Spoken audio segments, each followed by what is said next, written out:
মরিয়ম, জি ভাইজান। সুন্দর করে একটা চা বানাও, আমাদের দোকানের কিন্তু প্রথম কাস্টমার। জি আর ভাইজান।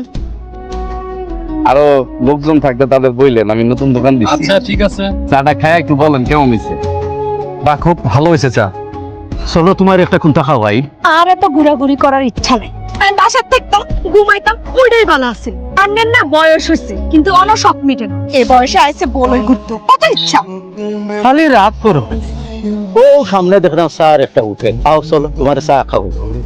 বাড়ি এলো তো ভাড়ার জন্য মনে হয় কল দিছে, দেখি কি বলে। হ্যালো, আসসালামু আলাইকুম ভাই। ভাই, আমি অনেক সমস্যার মধ্যে আছি, আমার আরেকটু সময় দেন। আমার চাকরি করতে কিছুই নাই। আমি সমস্যা না পড়লে কি আপনার কাছে 2 মাসের ভাড়া আটকায় বসে থাকি? কোন ভাই, আপনি একটু বোঝার চেষ্টা করেন। হ্যালো হ্যালো ভাই, আমি বুঝতে পারতেছি যে আমার পাপের শাস্তি শুরু হয়ে গেছে। আমরা 2 কাপ চা দেব। ভাই আপনি আমারে চিনছেন? না ভাই, চিনি নাই তো। আমি বাইচু মিয়া, আগে ট্রাক চালাইতাম আর আপনার এলাকার থাকতাম। আগে ভাই খুব খারাপ আসলা, তখন ভালো হয়েছে।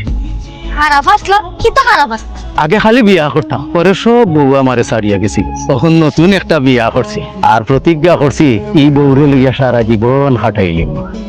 যে খারাপ থাকে এ সব সময়ও খারাপ থাকে। দেখো ভালো হইতে পারেনি। ও নৌকা চা আন্নে মন ভরে চা খান, আর এমনি মন ভরে গেছে। হ্যাঁ কি তো হয়েছে তোমার? মাইয়া মানুষ দেখলে প্রেম ভালোবাসা উতলাই হরে, তাই না? হেতির লোকে মিষ্টি মিষ্টি কথা না বলে শান্তি লাগে না? না আমি খাওয়ার লগেতে মিষ্টি মিষ্টি করিয়া কথা। আই দেখি না দোকানদার মহিলা লোকে গুসুর গুসুর করে কথা কথা হাসি হাসি। আন্নে চা আন্নে খান, আই যাই। এই খালাও, চা না খাইয়া যাও কেন বা? সে বউ পাইছে, কখন বালা না হইয়া উপায় নাই। ঠিকই কইছ, বিয়ে করার স্বাদ মনে হয় এবার মিটা দেব। হ্যালো বান্ধবী, বান্ধবী তোর কাছে 500 টাকা হইব? আচ্ছা ঠিক আছে। কেউ আমার 500 টাকা দিয়ে সাহায্য করতেছে না, আমি তো খিদায় সহ্য করতে পারতেছি না। স্পেশাল চা খাইবেন? স্পেশাল চায়ের দাম জানেন তো?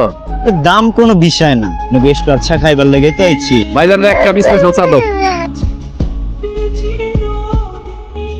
আমার বাচ্চারা দেখছেন? ছোট একটা বাচ্চা, অনেক সুন্দর একটা বাচ্চা আমার। ভাই আমার বাচ্চারা দেখছেন? খালাও না, একটু খালাও না। এই আন্নে আর হিসে হিসে একটা আয় দেখতে নাই কো দিলাম মানে। আমি তোমার পিছে পিছে যাইতাম না, কার পিছে দিয়ে যাইতাম? আর হিসে আইও লাগতো না। ওই যে সুন্দরী সুন্দরী মহিলাগুলো আছে না, হেগুনে হিসে যায় গুরগুর গুরু করে। ওই যে মহিলা দোকানদার আছে না, হিতির লগে যায় গুসু গুসু করে কথা কয়। আমি আর কোনো বুড়ির লোকে মারতাম না। আন্নের উপরে না আর কোনো বিশ্বাস নাই। আই এম সোজা বাইক যাম, হিম তুলাই আদালত যাম। আদালত আবার কেনেতে? আদালতে কিল্লে যামু? আদালতে যাই সোজা একটা শক্ত মামলা দেব, যাতে 12-14 বছরের আগে আন্নে জেলে তুমি বাইরেতে নহারে। তুমি আমার মাফ করে দিলাম, তুমি জেলান হইবে আমিও না চলবো। আমারে খালি একটা সুযোগ দিলাম। ঠিক আছে, শেষবারের মতো সুযোগ দিলাম। এরপরে যদি আর তিরিং বিরিং করছো না, সোজা 14 বছরের জেল। আমার সব মনে থাকবো। ইয়া আল্লাহ, আলহামদুলিল্লাহ, বাঁচি গেলাম মনে হয়।